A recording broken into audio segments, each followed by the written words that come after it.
呀，广州昨天是40多度的高温哈，今天终于下雨了。这场雨大家盼了好久，也是台风天来临前的。下着，等一下可能又出太阳。你看这边天还是黑，这里好亮，但是在下雨，下得很急，可能也停得比较快。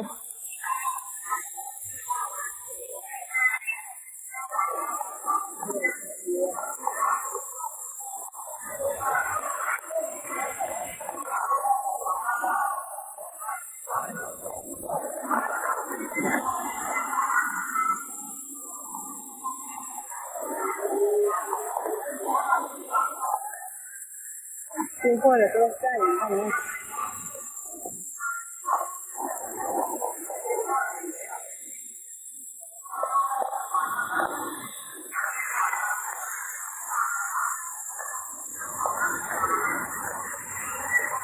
下了雨没那么热了，昨天真的要热死了，不知道大家有没有感觉？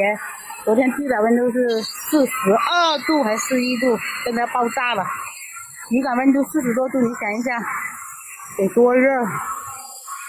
很快，等一下下大雨又来到这里了的水。你看，刚下完雨又出太阳了。刚才是大雨磅礴，现在又晴空万里，这就是台风前的天气哈，怪得很。